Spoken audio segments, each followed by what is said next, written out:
Hello, hello, hello. Hello, everybody, and welcome to Believe in the Dallas Cowboys with your two favorite people. I'm Jeff Cavanaugh, who you can hear on 97.1 The Freak, and this is my friend and former Cowboys wide receiver, Jesse Holley. Oh, Jesse Holley went 77 yards. It must be a reality show. We are going to talk about the Dallas Cowboys. Where is CeeDee Lamb? Where is Micah Parsons? What do voluntary mean? Draft thing for you. Now, Jesse, I don't know if you knew this, but BetOnline is your number one source for all your summer season, MLB, golf, NBA, NHL playoffs.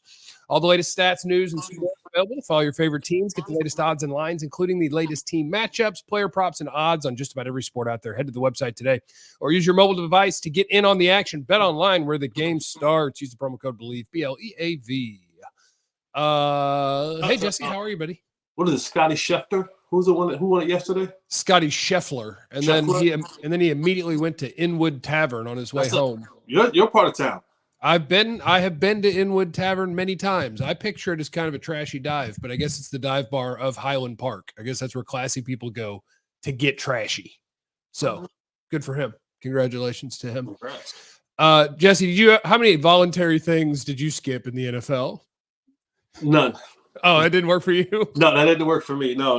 I was it's for guys like me, for the Jags of the world, it's voluntold. It's voluntold, you're gonna be there. Okay. If you missed the first day of voluntary anything, like, do you think that you would have been cut that day, or would they have at least asked you the next day, like, hey, where were you? Yeah, it would have probably been the next day. It would have been, hey, where were you? And if I didn't have a very hey, I was kidnapped by Martians and really good excuse, they'd be like, oh, hey, where are you? Okay, well, go back there where you were at yesterday when you didn't show up and didn't have a valid excuse why you weren't here. You didn't let us know that you weren't going to be here with that valid excuse. Don't worry about getting anything out your locker. We'll just ship everything to you via FedEx. And so have a good security. Yeah. Security. What do voluntary mean? For who? For CeeDee Lamb. It means exactly what the word says. It means, if you like, if you just so happen to be in this part of town and you wanted to swing by, the doors are officially open, all of that. But I will say, for guys like me, it's voluntold. For guys like CeeDee Lamb and Micah Parsons and Dak Prescott, even though I know that he was there, and guys of that stratosphere, it's literally means the exact word, like the definition. What Webster says about what voluntary means, that's what it means to those guys. And so Micah, no big deal, right? Like, CeeDee's doing what a player would do when he's a really good player, and it's like, oh, I sure would like a new contract. Oh, you guys haven't given me one yet. Okay, well, I'll skip the voluntary stuff then, just as a little jab, like, hey, just a reminder, I want my money. And Micah wasn't there last year either, because Micah thinks that he can do more productive things without being in your building, which I think says a lot about your building, because that's 2 years in a row that he's like, no, I'm doing a personalized training thing that's more useful than what you guys do. And can I add a little bit note to that? And this is kind of almost backing guys like Micah, backing guys like CeeDee Lamb, because, and I like Harold Nash. Harold Nash is the head strength and conditioning coach for the Cowboys. But the plans aren't technically targeted towards position specific. Some of the conditioning stuff, some of the movement stuff, but like in the weight room, there isn't this individualized program where you get when you go and you do personal training, right? Because it's just hard. It's hard to do a 60-player individualized workout. It's like, hey, receivers, here's what you're going to do. Quarterbacks, here's what you're going to do. Linemen, boom. Tight ends, and everybody has their group workouts.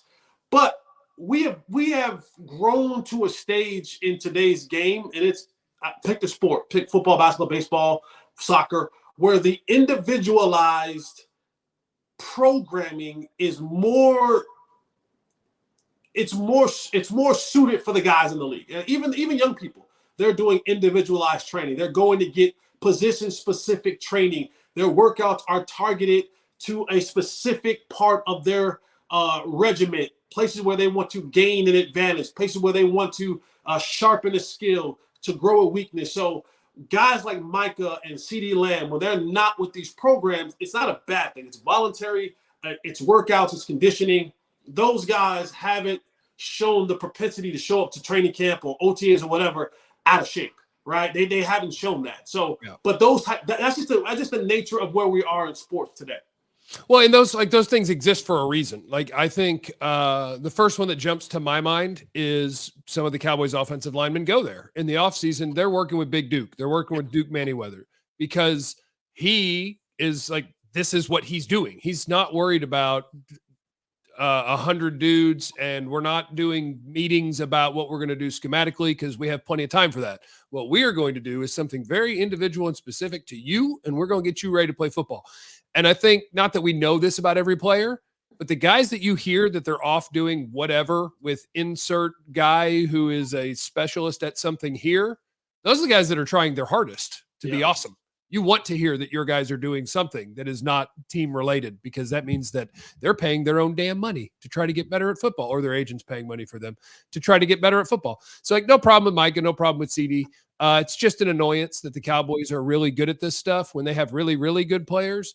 Unlike every other team in football, they can't get a contract done after their third year. They just like, let me see a little more. And they watch the price tag go, wee.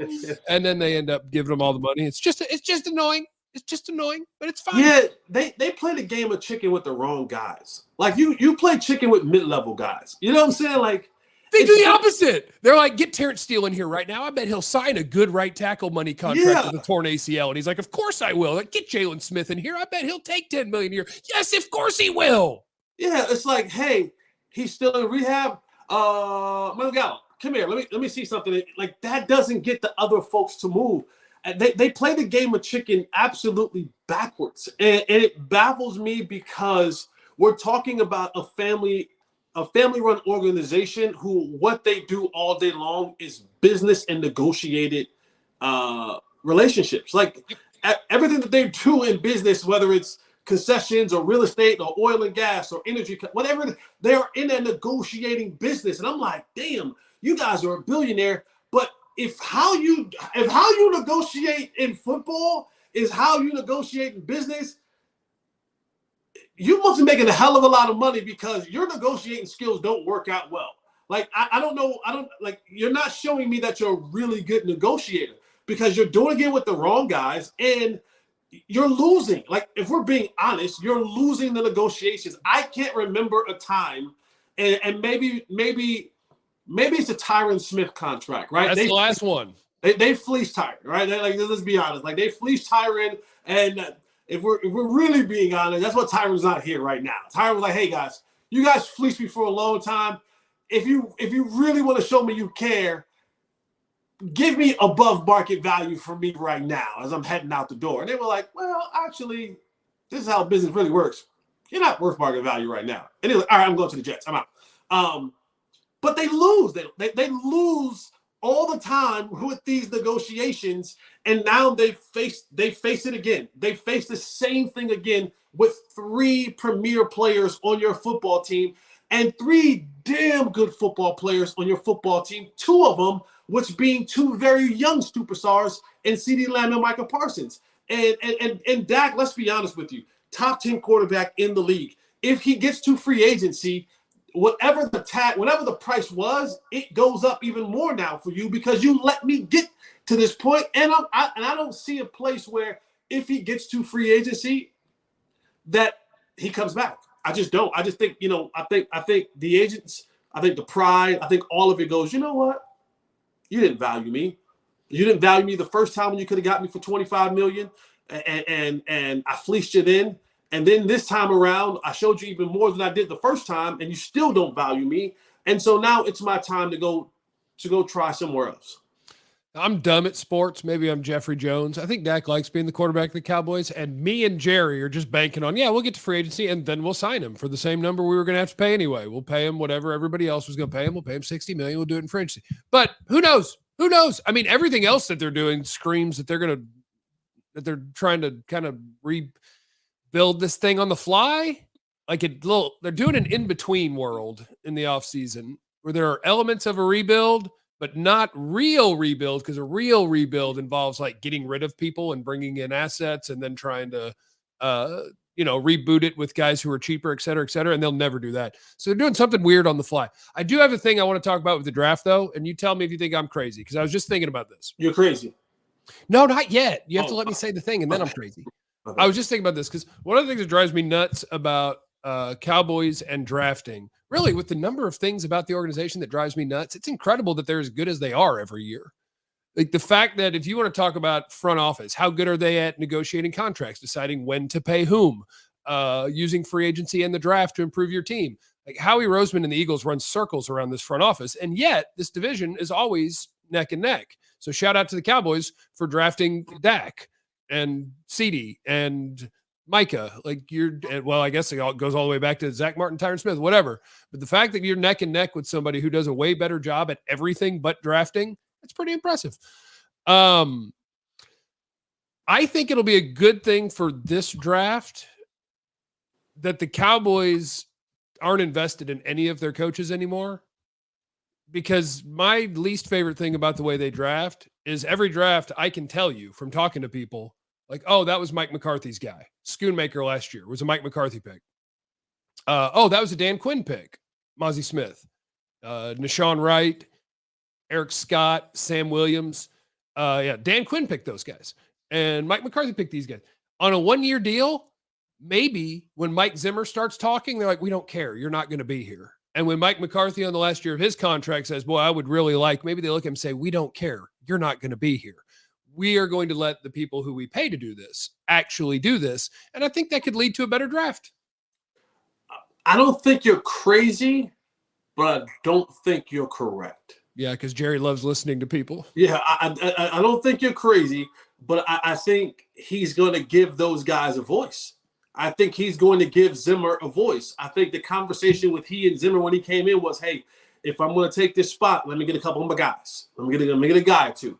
And for the longest, the Cowboys and Jerry is in particular, he likes to listen. He gives everybody an opportunity to give input.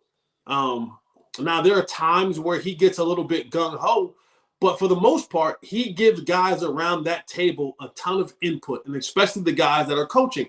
And even though that Mike McCarthy and Zimmer are basically on one-year deals, I think he's going to give them an opportunity to have a voice in that room. And those guys are going to pick guys who they think can immediately help their situation. Because at this point in time, you can't pick developmental guys because it takes time for development. And that is the thing that you do not have on your side. We're going to get fired. You know what I mean? You don't, the hourglass the sand is coming out of that thing fast. So they're going to pick guys. And that goes back to what we talked about before, is that need versus a best available player. Because now, if I know that I have 2 or 3 more years, then I can kind of go, you know what, this is the best available guy. We can develop some guys. But if I know I have to win right now, then I start going, all right, the guys that I deem that are NFL starters or NFL contributors in a major way today. Hold on, you think they're going to take nothing but like 5th-year guys out of Power 5 conferences? 5th-year SEC guys? I mean, I get, like, I agree with you. Like, they do want the help right away, but that has to also mash into the fact that they're kind of locked into what positions they're taking too. So, like, when you look at the class, there's a reason that every mock draft on planet Earth has the Cowboys taking the exact same guy. And he's not NFL ready. And it's the Oklahoma tackle, Tyler Guyton, who I think will be in trouble as an NFL rookie. But it's like they're so locked into, we don't have a left tackle. So we take the next tackle in the rankings when we get to that spot. And maybe they won't. There are guys I like better, but don't you worry about that, Jesse. I'll bother people with the names of a bunch of prospects later. But yeah, they're in an interesting spot because they want ready-made things, I would imagine, even at the expense of the ceiling of a prospect. At least the coaches do. And that kind of goes back to the Dak Prescott point. I don't mean to get the draft point, but that kind of goes back to that Dak Prescott point. Is, do I want to come back in a pseudo rebuild? Do I want to come back where I have to now plug in these offensive linemen and these other players? Because I'm going to lose Zach Martin in a year or two. Like, maybe just for me, I just have that feeling Zach Martin's kind of one of those dudes who are just like, hey guys, I'm done. Like, no fanfare, none of that. It's just like, I'm gonna go be on my tractor somewhere and crop corn. I'm out. I'm gonna go move in with Travis Frederick in Wisconsin, and we're gonna grow stuff. Probably, we're gonna grow stuff. And that's the thing that I think Dak has to look at, is that I think he looks at this offseason and says to himself, boy, they aren't doing much for the future, in the sense of, I should say, they aren't doing much for us to win right now. Do I want to be around for what the future holds? And if I get an opportunity, if they let me, if they let me get to that free agency. Now, if they dangle the carrot in front of my face right now, heading into the season, there's no way I'm going to turn down $250 million or whatever the number may be. 60, 120, 180, 240, probably 240, 4 years. Right. Dude, you don't turn down 240 when it's right there in your face. You just don't. You take the 240, you add it with the other 150 that you already got. We're talking about leaving this thing with close to $500 million. You know what I'm saying? We're talking about we hang these things up. We're close to $500 million. You know what I mean? We can buy the Dallas Wings because Caitlin Clark is about to make the WNBA popular. Your franchise is gonna be worth. You can start really being a mover and shaker in about 5 or 6 years. You know what I'm saying? And if you want to go somewhere else and you just kind of just add on like Kirk Cousins to get a couple $25-30 million guaranteed contracts to play in these other places, great. But you're going to leave this thing with about $500 million, right? Yeah. But yeah, I look at all the move that they've made this offseason, and it puts them in a very difficult situation. And the sad part about it is, like, if they're trying to organically rebuild, they're not even really doing that right, because they're going to end up still having a team good enough where you're going to finish at worst 8-9. Yeah, you can't rebuild with Dak, CeeDee, and Parsons. You can't do it. They're too good. They're too good. I mean, you're going to win some. You're going to win 7, 8, 9 games. So you're still going to find yourself middle of the draft in 2025. You still get to play Washington and New York. You're already 4-0. 4-0. It's hard. All right, Jesse, I love you, buddy. Have a good day. I love you too, man. Have a great Tuesday. Wednesday. And to all of you people, remember, you have no idea what anyone's going through, so be cool to everyone. We love you. Be easy. Eliminate the contingencies.